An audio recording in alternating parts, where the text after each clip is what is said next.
ទាំងអស់គ្នាពេលនេះក្នុងដែរខ្ញុំបាទវិសាកំពុងតែមកធ្វើការ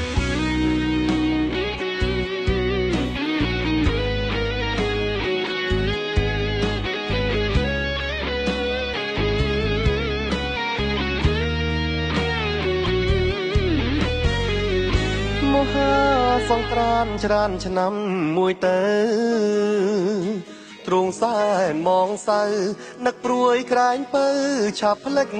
រឿងដើមរឿងបាត់ដំបងចងតងដង្ហើមកាលជួមស្រីឆ្នើមរដូវសន្សាមការរិចស្គុះស្គៀយអូនដើររើសក្រុមក្នុងស្ទឹងសង្កែ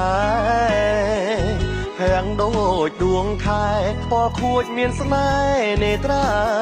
ពនរាយហាត់ថាខ្ចីលហកសងខ្មៅរំសាយបងគុណមិនណាយក្លិនខ្លួនឆោមឆាយរីសពណាញ់ស្នេហ៍វិញចិត្តត្រកអើយកុំបាច់គូអីនៅក្នុងលោកីស្រីល្អគ្មានទេមានតែ